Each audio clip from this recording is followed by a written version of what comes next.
Atos dos Apóstolos, capítulo 2, versículos 14 até o versículo de número 41. É um texto extenso, mas convém que leiamos, porque é o discurso de Pedro, e nós precisamos ler esse texto. Semana passada nós falamos sobre o poder para morrer. Hoje vamos falar sobre o poder da palavra de Deus. E nós temos compartilhado nesse período da nossa jornada de fé sobre o poder do alto. E eu quero que você observe esse texto comigo para a leitura. Atos 2, 14 até o versículo 41. Então se levantou Pedro com os 11 e, erguendo a voz, advertiu-os nestes termos: varões judeus e todos os habitantes de Jerusalém, tomai conhecimento disto e atentai nas minhas palavras. Estes homens não estão embriagados, como vindes pensando, sendo esta a terceira hora do dia. Mas o que ocorre é o que foi dito por intermédio do profeta Joel: e acontecerá nos últimos dias, diz o Senhor, que derramarei o meu espírito sobre toda a carne. Vossos filhos e vossas filhas profetizarão, vossos jovens terão visões, e sonharão vossos velhos. Até sobre os meus servos e sobre as minhas servas derramarei do meu espírito naqueles dias, e profetizarão. Mostrarei prodígios em cima no céu, e sinais embaixo na terra: sangue, fogo e vapor de fumaça.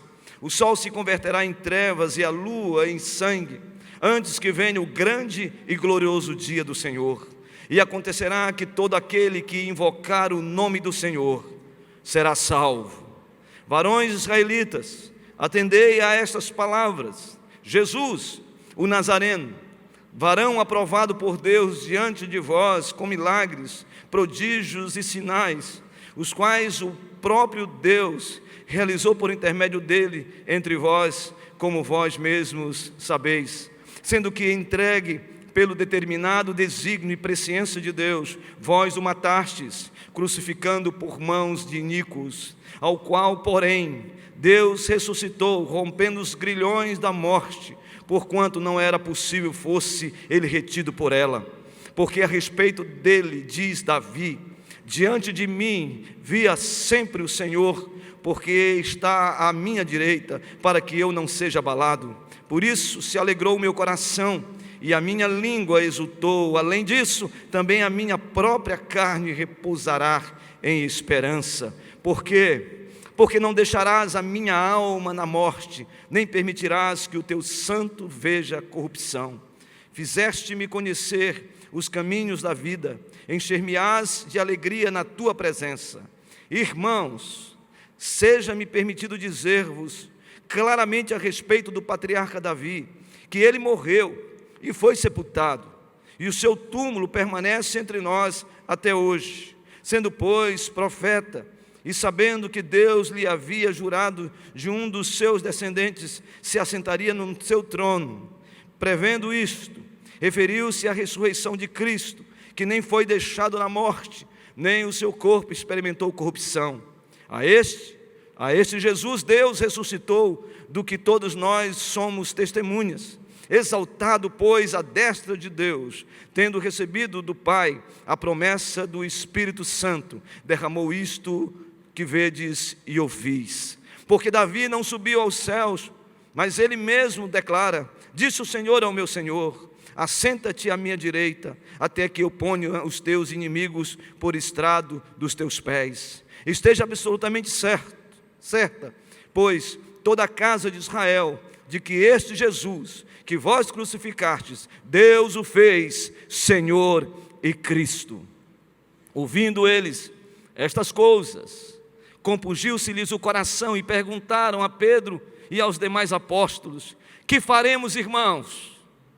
Respondeu-lhe Pedro: arrependei-vos e cada um de vós seja batizado em nome de Jesus Cristo para a remissão dos vossos pecados, e recebereis o dom do Espírito Santo.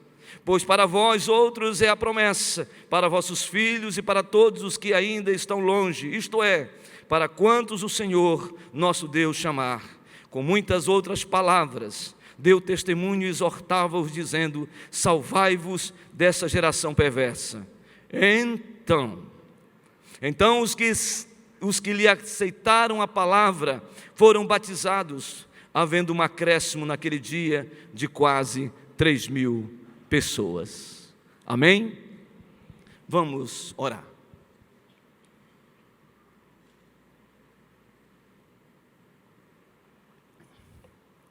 Senhor, nós temos louvado o Seu nome, nós temos buscado a Sua face.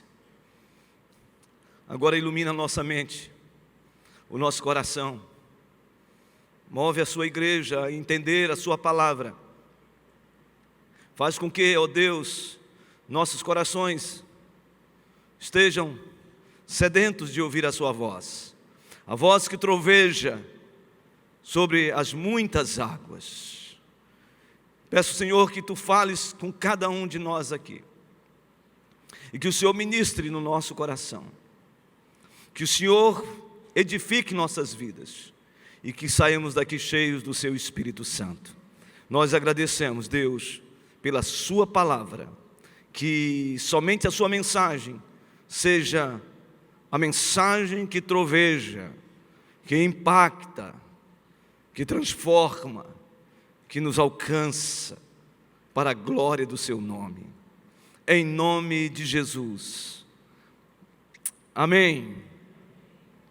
Meus irmãos, minhas irmãs, eu creio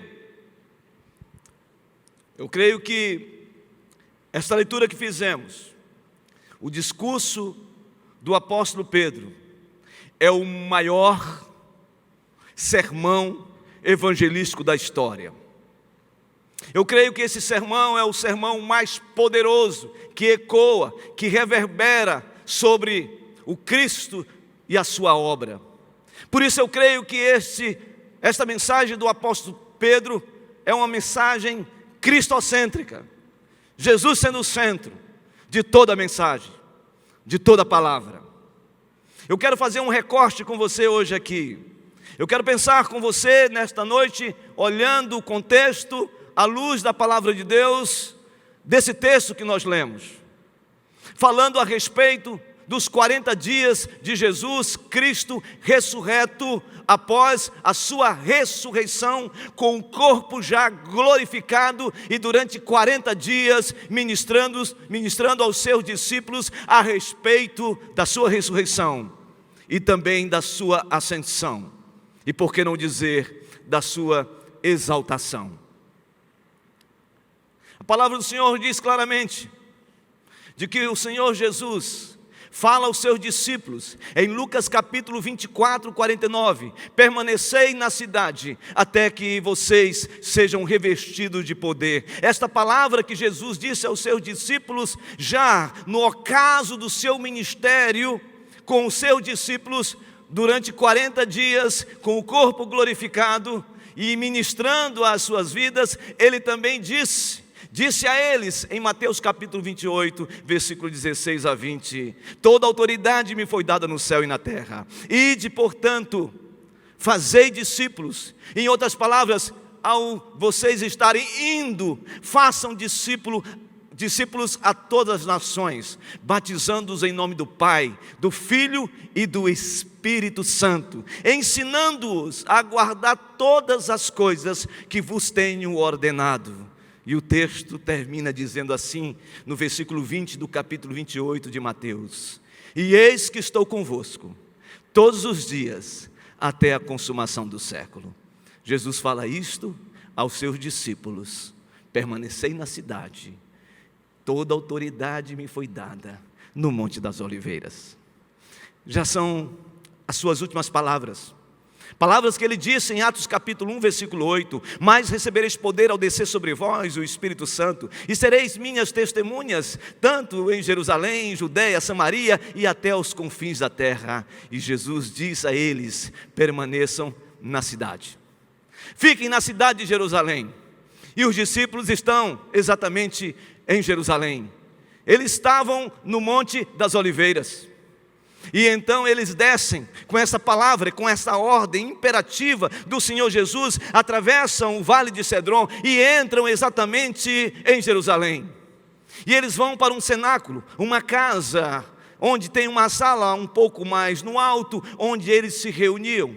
Provavelmente o mesmo cenáculo que Jesus Cristo tinha ministrado a última ceia na Páscoa. Agora os discípulos estão ali naquele lugar. O texto sagrado que nós lemos diz que era a terceira hora, 9 horas da manhã. Eles estavam reunidos, 120, os discípulos, os apóstolos, Maria, os irmãos de Jesus, que tinham sido impactados com a ressurreição de Jesus, todos eles estavam ali reunidos, 120, em oração, aguardando a promessa de Joel, capítulo 2, versículo 28. E a palavra do Senhor é clara, que quando eles estavam orando em Atos capítulo 2, um vento impetuoso entrou na casa, encheu aquele lugar, houve um estalido, um barulho, e línguas como de fogo foram distribuídas, cada uma sobre cada um deles, e todos foram cheios do Espírito Santo, todos foram encharcados, receberam a plerô, a plenitude do Espírito Santo. E aí então, aqueles que ouviram o barulho vão procurar saber o que estava acontecendo. E quando eles chegam, eles ficam estarrecidos, porque eram judeus da diáspora, judeus da dispersão, judeus que saíram da região da Palestina por causa da perseguição e dos seus algozes. Agora eles retornavam pelo menos 3 vezes no ano, principalmente os piedosos, para as grandes festas, a festa da Páscoa, a festa dos tabernáculos.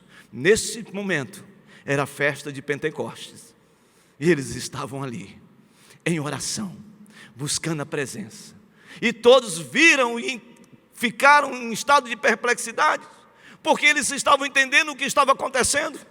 Eles estavam entendendo de que aquele fenômeno sobrenatural e a fala dos discípulos naquele movimento extraordinário e sobrenatural de Deus era compreensível. Eles estavam entendendo aquela mensagem na sua própria língua materna. Não era o fenômeno da glossolalia, não eram as línguas estranhas, não eram os dons que nós encontramos em 1 Coríntios, no capítulo 14. Sim, o que estava acontecendo ali, a palavra grega é dialetos, que significa que eles estavam entendendo na sua própria língua materna.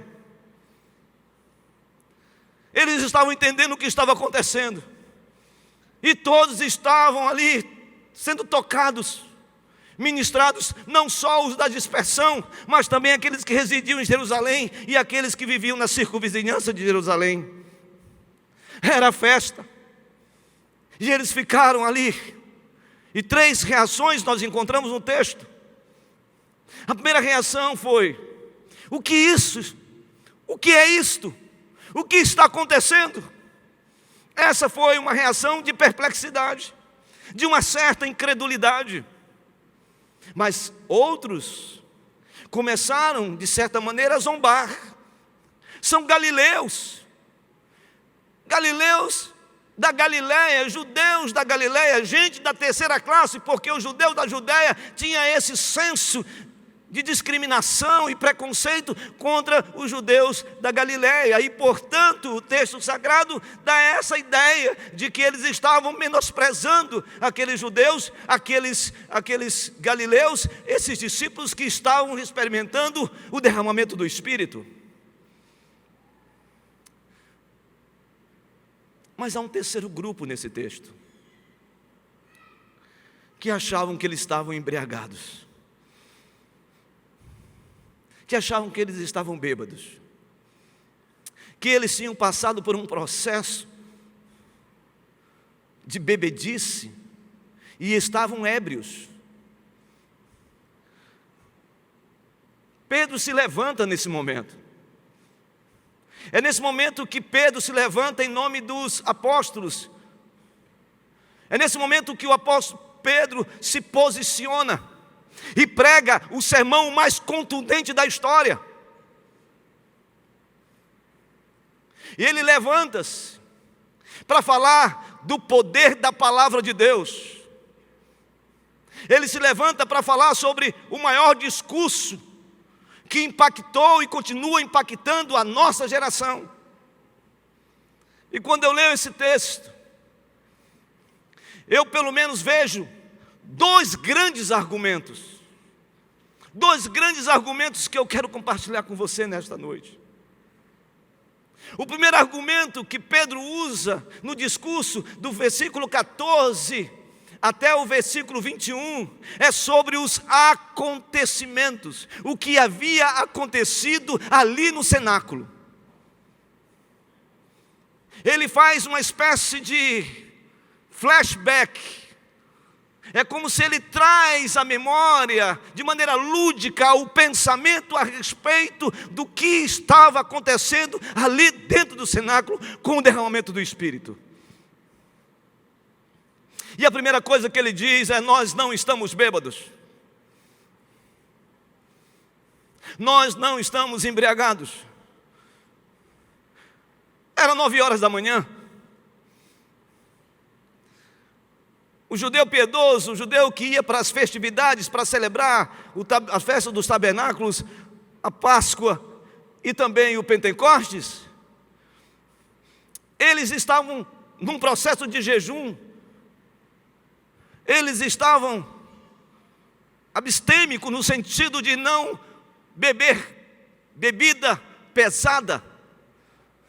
Só a partir da 4ª hora que eles começavam a beber. A 3ª hora era 9 horas da manhã. A 4ª hora é 10 horas. E ele está dizendo: não, nós não estamos embriagados. O que está acontecendo aqui e o que ocorreu aqui foi o que o profeta Joel disse claramente: que o Senhor derramaria o seu Espírito sobre toda a carne. Vossos filhos e vossas filhas profetizarão. Vossos jovens e vossos velhos terão visões e sonharão. E ele fala a respeito dos servos e servas também. Quando eu vejo ele falando sobre isso, ele está falando claramente desse rompimento que a obra do Espírito faz quando o povo de Deus se rende. E a visão de Pedro era de que o Espírito Santo estava derramando e rompendo barreiras, preconceitos. Estava rompendo barreiras com relação à questão de gênero. O Espírito estava sendo derramado sobre filhos e filhas, sobre homens e mulheres. Olha, meus irmãos, minhas irmãs, quando o Espírito veio, ele veio sobre uma comunidade onde homens e mulheres estavam morando. Ele rompe a barreira etária, jovens e velhos, ou seja, quando Deus se manifesta e quando nós somos agraciados pela graça de Deus, o Espírito Santo é imputado na nossa vida. Essa ação de Deus pode acontecer na vida de uma criança, de um adolescente, de um jovem, do adulto e de um idoso. Quando o Espírito Santo vem, ele vem sobre a igreja. Ele rompe as barreiras sociais, servos e servas. Na igreja não tem esse pedigree espiritual e casta social de achar de que alguns são privilegiados e outros não. Na dimensão do derramar de Deus na nossa vida, meus irmãos, Deus veio para ricos, pobres, gente de todo jeito. Deus iguala-nos nessa dimensão. Não importa o que você tem, o que importa é o que Deus fez na sua vida. Agora eu quero chamar a sua atenção, porque o profeta Joel, quando ele disse em Joel capítulo 2, versículo 28, e derramarei o meu espírito para mim, aquilo ali é um divisor de águas, ali é um marco, ali é um marco. Por que é um marco? É um marco porque o Espírito Santo de Deus já atuava no Antigo Testamento. Mas havia uma especificidade do Espírito Santo no Antigo Testamento que eu quero chamar a sua atenção. A despeito do Espírito Santo atuar no meio do povo e agir no meio do povo, havia essa especificidade sobre os profetas, sobre os reis e sobre os sacerdotes. Não é à toa que os profetas, quando falam da parte de Deus, eles dizem assim, diz o Senhor. Porque eles estão sendo movidos pelo Espírito de Deus. Se você ler Êxodo capítulo 30, versículo 30, você vai entender o que eu estou falando, porque a Bíblia diz em Gênesis 30, em Êxodo 30, versículo 30, que Moisés fala a Arão: separa esse óleo especial, essa especiaria, e consagra este óleo, para que esse óleo seja jorrado sobre a cabeça do sacerdote. Vocês sabem que o óleo no Antigo Testamento tem um simbolismo muito grande, porque revela-se também a presença do Espírito Santo. E a ideia era de que o sacerdote tinha que ser untado, o óleo vinha sobre a cabeça, o corpo, as entranhas e até os pés. Nenhum sacerdote entrava no templo para a consagração se ele não fosse ungido com esse óleo especial, a presença do Espírito Santo. No Salmo 133, nós encontramos: ó, quão bom e agradável viver unidos, irmãos. É como óleo precioso que desce sobre a cabeça, a barba, a estola, a gola das suas vestes, as vestes de Arão, desce as suas entranhas e vai até os pés.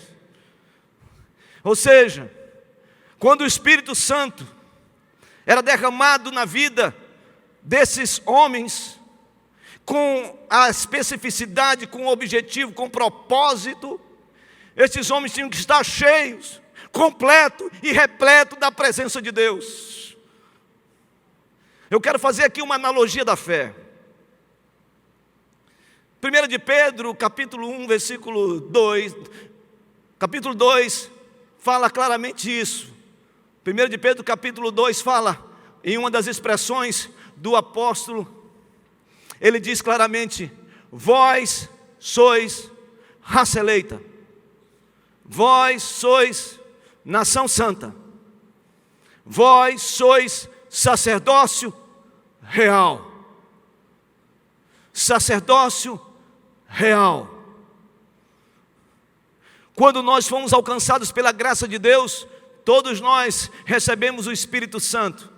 Acaso não sabeis que os vossos corpos são santuário do Espírito Santo? 1 Coríntios capítulo 6, versículo 18 e 19. E que vós não sois de vós mesmos. Mais ainda, Efésios capítulo 1, versículo 13. Em quem também vós, após ouvistes o Evangelho da verdade, o Evangelho da vossa salvação, e tendo nele crido, foste selado com o Santo Espírito da promessa. Então, quando o Evangelho veio, de impacto, ele nos sela. Então o Espírito Santo habita em nós. Então, se esse Espírito habita em nós, e ele habita de fato em nós, nós somos e fomos chamados para sermos sacerdócio real. E nós temos que estarmos cheios, repletos, envolvidos, tomados, possuídos verdadeiramente pela presença do Espírito Santo. Foi o que aconteceu quando você lê 1 Samuel. Quando você ouve o chamado de Deus para Samuel, chama Samuel, e você vai para o segundo livro de Samuel, você vai encontrar esse chamamento de Samuel. E um dos chamamentos de Samuel foi exatamente quando ele disse: Samuel, vai à casa de Jessé, porque eu vou ungir um novo rei em Israel. Jessé então pega um chifre e coloca dentro desse chifre óleo e vai à casa de Jessé. E quando ele chega na casa de Jessé, ele fala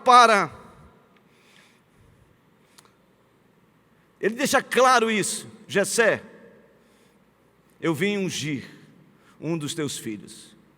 E o texto sagrado diz que Samuel olha e vê um dos filhos, Eliabe, bonito, robusto, pomposo. E ele disse: é esse aqui. E o Senhor disse: não, não é este. E assim ele foi falando: então é este, então é este, então é este.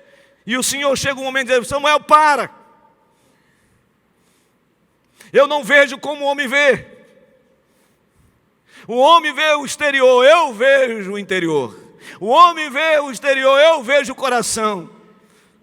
E Samuel disse: tem mais alguém? Ele disse: sim, tem um jovem ruivo que está pastoreando o rebanho. Ele disse: então chama esse jovem. E quando ele chega, ele encontra-se com um jovem ruivo, estatura mediana, e disse: o Senhor é esse. E quem é esse? Davi. É Davi. E quando ele olha para Davi, o Senhor manda ungí-lo. E ele então unge Davi com aquele chifre onde havia o óleo. E quando ele jorra sobre a cabeça de Davi, o texto é literal no hebraico: e o Espírito de Deus se apossou de Davi. Você está entendendo o que eu estou falando? No Antigo Testamento havia essa especificidade do Espírito de Deus operar na vida de profetas, dos reis e dos sacerdotes, com um propósito de profetizar as nações através dos profetas, um propósito de governar as nações através dos reis, um propósito de fazer com que os pecados do povo fossem levados à presença de Deus através dos sacerdotes. Essa era a forma que o Espírito Santo operava. Mas em Joel capítulo 2, versículo 28, é um marco. Porque ali, ele vai falar de que o Espírito não somente iria operar em alguns indivíduos, mas que o Espírito ia atuar sobre uma comunidade, sobre uma coletividade. Não, ele não está falando de quantidade, ele está falando de qualidade. Então essa palavra profética reverbera, ecoa no capítulo 14 de João, ecoa no capítulo 16 de João, quando ele fala que convém que o Senhor Jesus vá, para que quando ele for, o Espírito Santo pudesse vir. E foi assim que aconteceu. Ecoou exatamente em Lucas capítulo 24, ecoou em Atos capítulo 1 versículo 8, e aí aconteceu exatamente, irmãos e irmãs, em Atos capítulo 2 de 1 a 14, o Espírito Santo veio para ficar de uma vez por todas. O Espírito Santo de Deus está aqui, irmãos, e agora é Ele que rege, conduz, regenera, transforma vidas para a glória de Deus, porque Ele veio para convencer o homem, a mulher, do pecado, da justiça e do juízo. É o Espírito Santo. Então foram esses acontecimentos que Pedro narra, do versículo 14 até o versículo de número 21. Mas há um segundo argumento. O segundo argumento, irmãos, é que Pedro vai falar sobre a pessoa e obra de Jesus, a pessoa e obra de Cristo. E eu quero que você observe como Pedro compartilha esta palavra com aqueles que estavam ouvindo, aqueles que estavam presenciando alguém com ousadia, com intrepidez, com um coração cheio da presença de Deus, cheio do Espírito Santo. A primeira coisa, o primeiro aspecto da pessoa e da obra de Cristo que nós encontramos nesse texto é que Pedro fala sobre a vida de Cristo. Versículo 22, observe: varões israelitas, atendei essas palavras. Jesus o Nazareno, varão aprovado por Deus diante de vós com milagres, prodígios e sinais, os quais o próprio Deus realizou por intermédio dele entre vós, como vós mesmos sabeis. Pedro apresenta Jesus, apresenta o Cristo como aquele que não somente é 100% humano, ele apresenta Cristo como 100% divino, a natureza divina de Cristo. Ele fala que esse Cristo que veio do nosso meio, esse Cristo que João fala no capítulo 1, versículo 14, e o verbo se fez carne e habitou entre nós, cheio de graça e de verdade, e vimos a sua glória, a glória do unigênito do Pai. Se nós temos na perspectiva de Maria, Jesus o primogênito, na perspectiva divina do Deus eterno, Jesus o unigênito, ele está falando disso, de que ele é divino, e que ele realizou milagres, sinais e prodígios, e que todos viram, e ele fez isso entre vós. O que ele está dizendo é que a vida de Jesus, e através dos seus sinais, maravilhas, prodígios, era para revelar a glória de Deus. É certo, irmãos, que os sinais, as maravilhas, os prodígios não nos levam ao conhecimento da salvação, mas aponta para a glória de Deus. E essa glória sendo apontada, todos verão a glória de Deus, a presença de Deus, porque só Cristo pode salvar. Meu amado, se você veio aqui hoje e você ainda não teve um encontro real com Jesus, eu creio pela fé que o Espírito Santo já está trabalhando na sua vida, para que você diga: eu quero esse Jesus que foi levado ao Calvário, esse Jesus que desceu à sepultura, mas ressuscitou. Eu quero esse Jesus na minha vida. Segunda perspectiva desse argumento sobre a pessoa e obra de Jesus. Pedro fala não só da vida de Cristo, Pedro fala sobre a morte de Cristo. E o texto sagrado está aqui para nos chamar a atenção. Observe o versículo 23. Sendo este entregue pelo determinado desígnio e presciência de Deus, vós o matastes, crucificando por mãos de iníquos. A morte não foi obra do acaso, a morte de Jesus não foi obra do acaso. A morte de Cristo não foi uma circunstância, não foi algo circunstancial. O texto diz: estava predeterminado. Lembre-se disso. Por mais que Judas tenha traído Jesus, por mais que Pedro tenha negado Jesus, por mais que o Sinédrio tenha acusado Jesus, por mais que Pilatos tenha condenado Jesus, por mais que as multidões dissessem, falassem: crucifica-o, crucifica-o, crucifica-o, tudo estava no propósito de Deus, na aliança da redenção. Antes da fundação do mundo, Deus já tinha organizado. O homem quebrou o pacto das obras. Deus então levanta Jesus, em Gênesis capítulo 3, versículo 15, que ele pisaria a cabeça da serpente. Esse Jesus Cristo, o Messias, o ungido de Deus, ele veio, e portanto nós podemos dizer claramente: a morte dele não foi uma morte em vão. A morte dele foi para que eu e você, nós aqui, pudéssemos receber a salvação para a glória de Deus. Portanto, a morte de Jesus está no plano da soberania de Deus. Isso não isenta a nossa responsabilidade. Pedro diz que, e aponta o dedo para aqueles judeus e fala para eles: vocês o crucificaram. Isso não isenta a nossa responsabilidade. Isso não isenta a responsabilidade. Mas o fato é que a morte de Cristo aplacou a ira de Deus contra a minha vida e contra a sua vida, e fez com que esse sangue derramado purificássemos do pecado da morte eterna. O discurso de Pedro, poderoso, fala sobre a vida de Cristo, fala sobre a morte de Cristo, mas também fala sobre a ressurreição de Cristo. E eu quero que você observe, por favor, sobre a ressurreição de Cristo. 24, por favor, diz assim: ao qual, porém, Deus ressuscitou, rompendo os grilhões da morte, porquanto não era possível fosse ele retido por ela. É lógico, nós temos aqui toda uma explicação, e não nos dá tempo, mas eu quero fazer aqui uma síntese.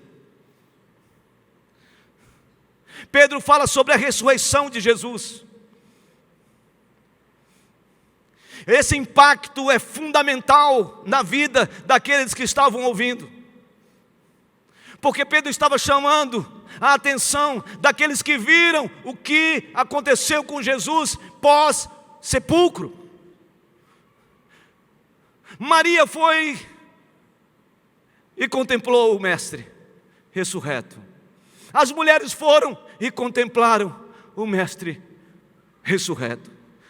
Pedro foi e contemplou o Mestre ressurreto. Os 12 apóstolos foram ou melhor, os apóstolos foram e contemplaram o Mestre ressurreto, os 11 apóstolos. Os discípulos contemplaram, 500 pessoas, diz Pedro em 1 Coríntios capítulo 15, contemplaram o Cristo ressurreto. Ele mesmo diz, o apóstolo Paulo: eu nascido fora de tempo, apóstolo chamado fora de tempo, eu vi o Senhor. E ele viu o Senhor em Atos do capítulo 9, no caminho de Damasco.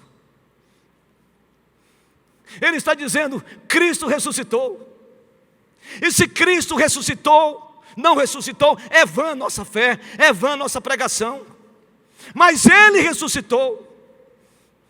E aí ele chama a atenção no capítulo 15, versículo 19. Se a nossa esperança se limita apenas a este mundo, nós somos os mais infelizes de todos os homens. A nossa esperança, irmãos, ela transcende. A nossa esperança não está em pessoas, em circunstâncias ou situações da nossa vida. A nossa esperança está em Cristo Jesus. Ele é a esperança da glória. O nosso caminho, irmãos e irmãs, é que nós vivemos nesse ordinário de Deus, mas um dia em plenitude, desvendado, olhando face a face o Mestre de mestres, o Senhor dos senhores, o Rei do universo, que rege todas as coisas, nós estaremos glorificando e exaltando o nome do Senhor, porque se Ele ressuscitou, nós ressuscitaremos também.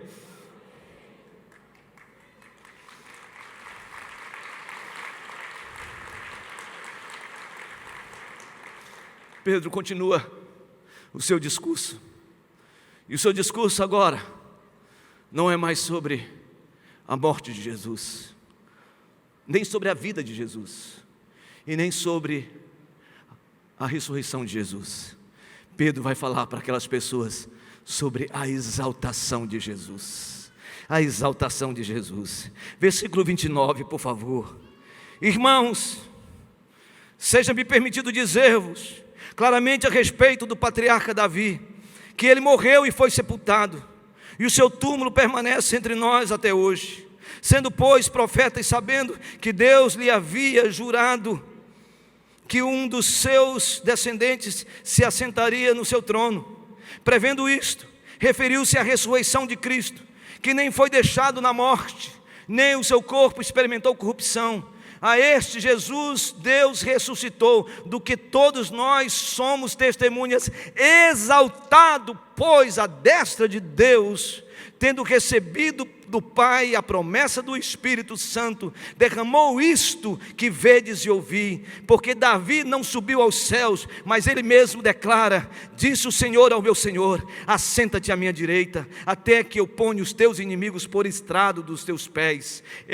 Esteja absolutamente certo, pois toda a casa de Israel, de que este Jesus, que vós crucificastes, Deus o fez Senhor e Cristo.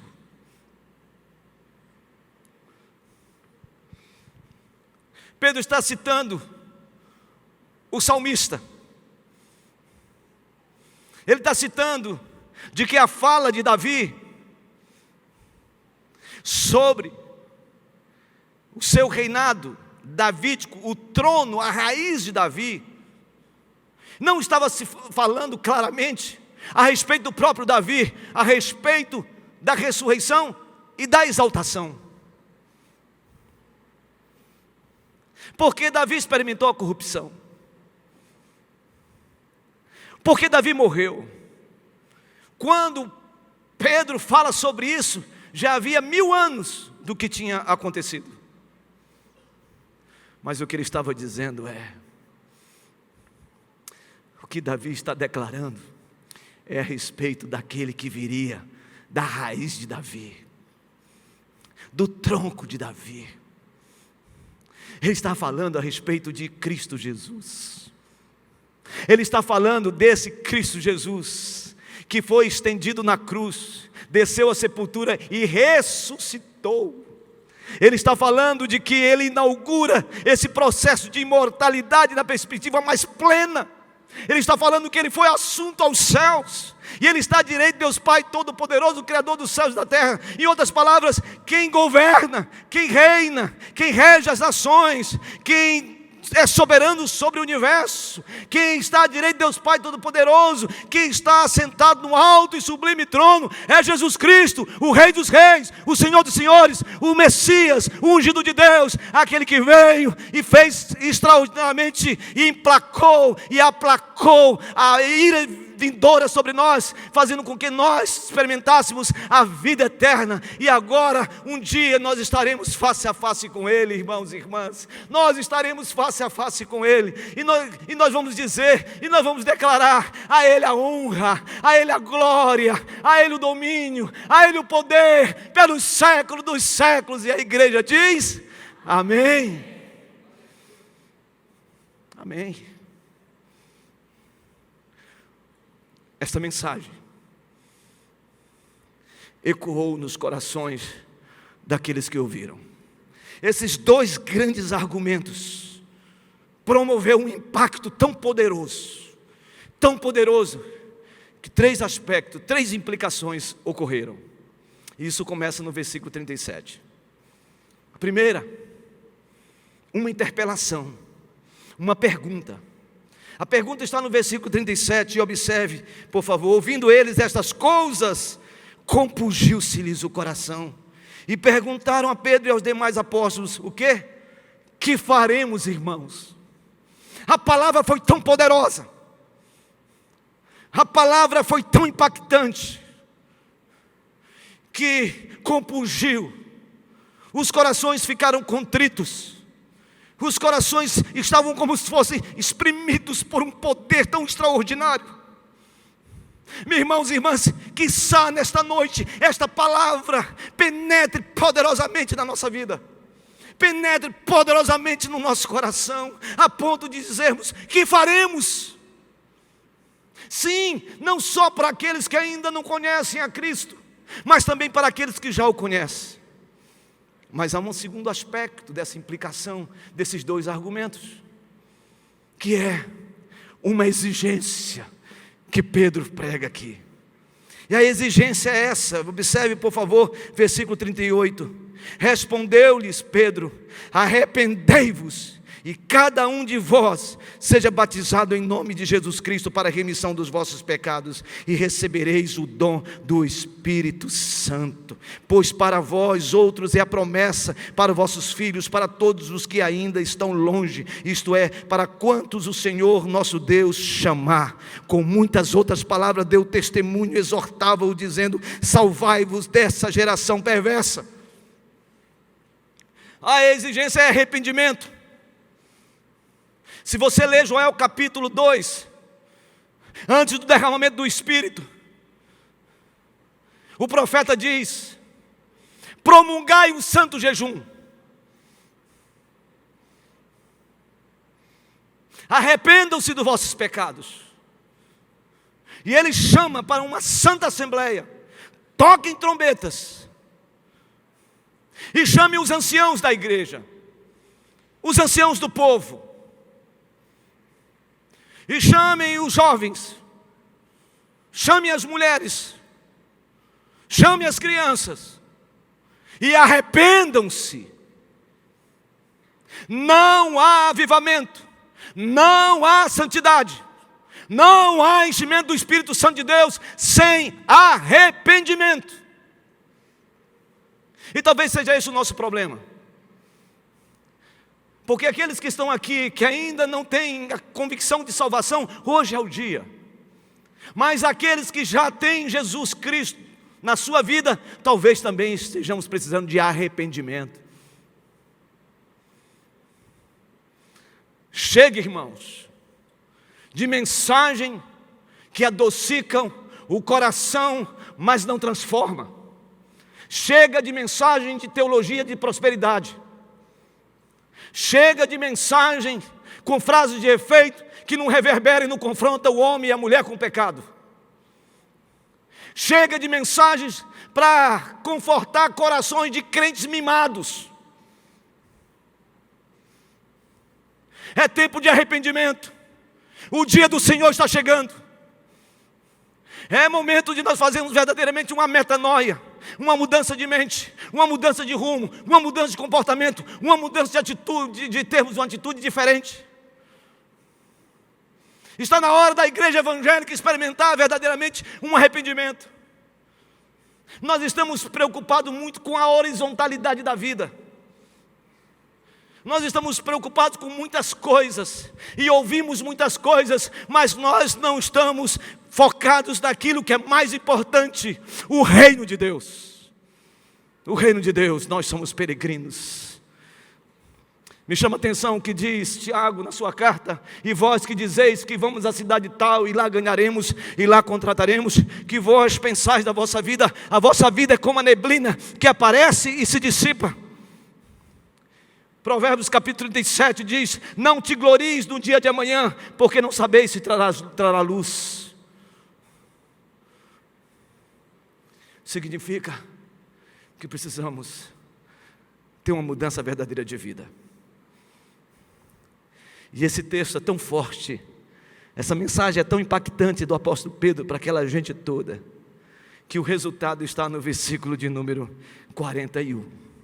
Observe o que diz o versículo 41. Então, os que lhe aceitaram a palavra foram batizados, havendo um acréscimo naquele dia de quase 3.000 pessoas. Agora a gente tem que dizer um aleluia, irmãos, aleluia. 3.000 pessoas, cerca de 3.000 pessoas foram impactadas, sem contar crianças e mulheres. Que poder é esse? Que poder dessa palavra? Porque essa palavra estava carregada de unção, essa palavra estava carregada de encher-se verdadeiramente do Espírito Santo, de estar sendo transbordado.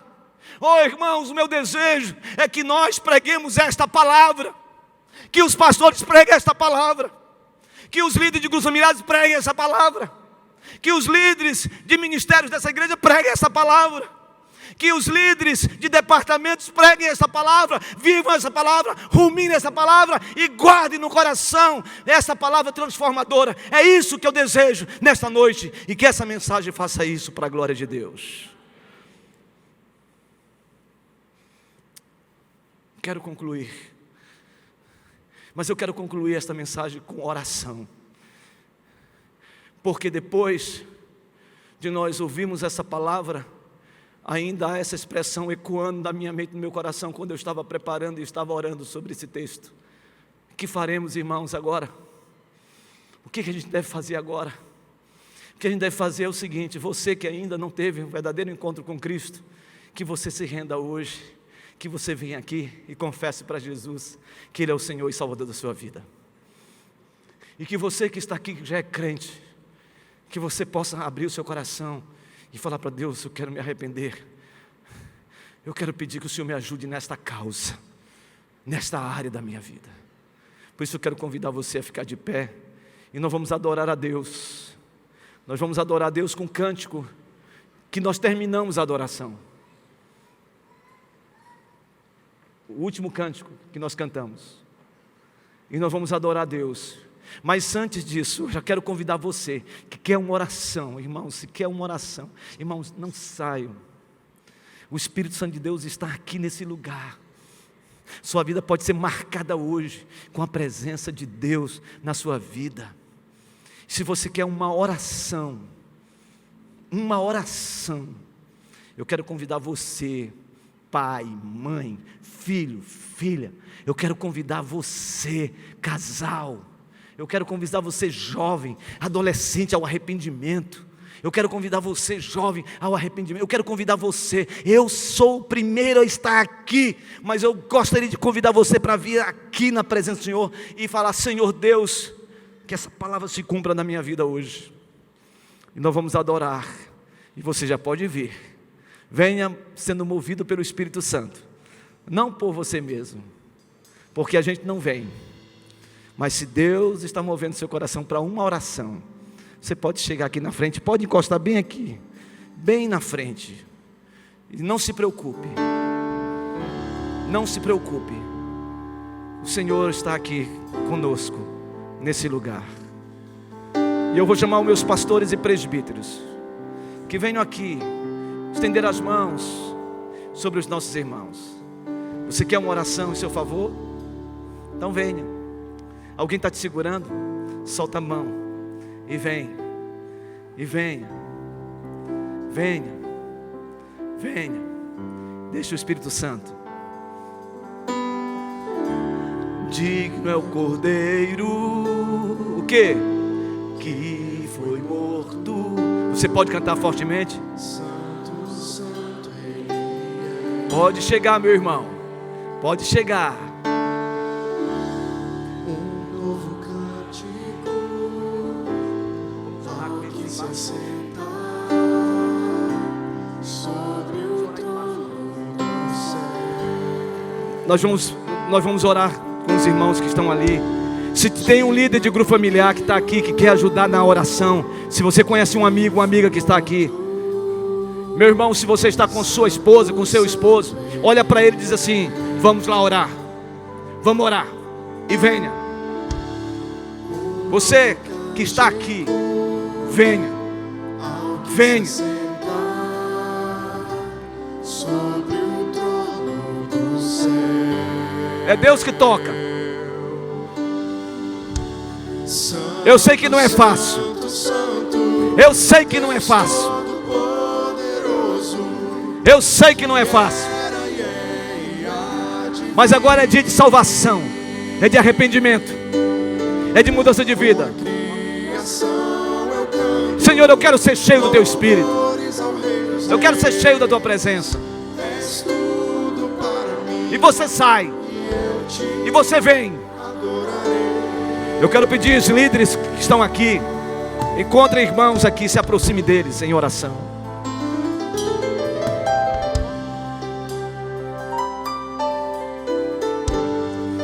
Nós podemos cantar mais forte agora. Está vestido Diga. de majestade. Nós podemos fazer melhor para o Senhor. Sons de trovão, luz e Aquele lado ali está precisando de muitos irmãos para intercessão.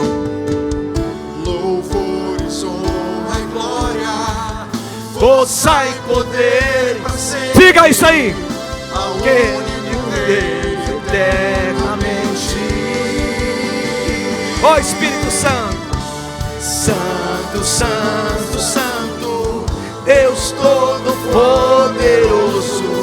Ó Espírito Santo. Ó Espírito Santo. Diga isso. com a Criação eu canto. Louvores, louvor. Levante as suas mãos e declare a Ele. és tudo para mim. E eu te adorarei. Santo, Santo, Santo, Deus Todo-Poderoso. que era e há de vir. Diga isso com a criação. Com a criação, Ó Espírito Santo. Ó Espírito Santo. Ó Espírito Santo. Ó Espírito Santo. Ó Espírito Santo. Ó Espírito Santo. Ó Espírito Santo. Oh Deus. Nós vamos orar. Nós vamos orar. Nós vamos orar. Pode continuar no teclado. Nós vamos orar. Depois nós vamos para o segundo momento, quando nós estivermos adorando. Ore, meu irmão. Ore, você que está aqui, ore.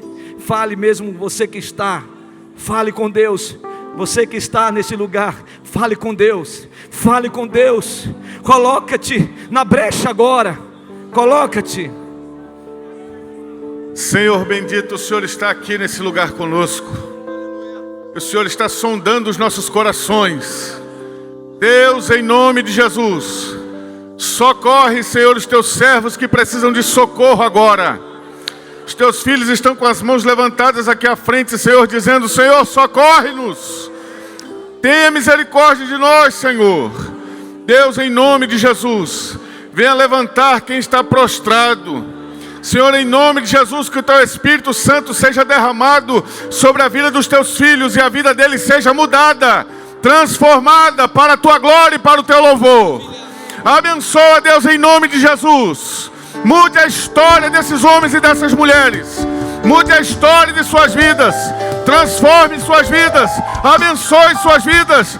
traga santificação, santidade, consagração, limpeza, pureza. Deus, em nome de Jesus, faz algo que só o Senhor pode fazer, algo que só o Senhor pode fazer, que homem nenhum pode, mas o Senhor pode. Deus, em nome de Jesus, cura, expulsa, Senhor bendito, toda enfermidade, todo mal, sai agora em nome de Jesus. E que haja cura, haja paz em seu coração, haja libertação, haja gozo em sua alma. Deus eterno e santo, cada família, Senhor, cada lar, aonde o diabo tem se levantado para destruir, nós repreendemos agora em nome de Jesus.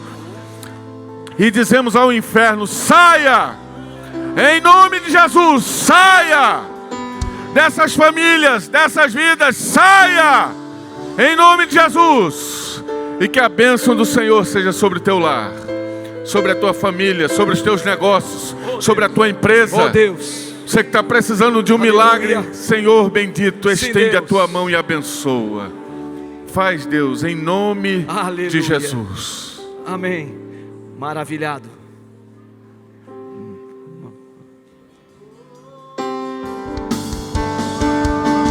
Adoremos ao Senhor. Bem forte agora. Extasiado, eu fico a ouvir. Declare bem forte. Jesus, teu nome é força. É o quê? É fôlego de vida. De todo o seu coração. Tu és a De fonte todo o seu coração. de água viva. Ó Espírito Santo de Deus. Santo, santo, santo, Deus Todo-Poderoso, que era e há de vir. Com a criação eu canto louvores ao Rei dos Reis. És tudo para mim e eu te adorarei.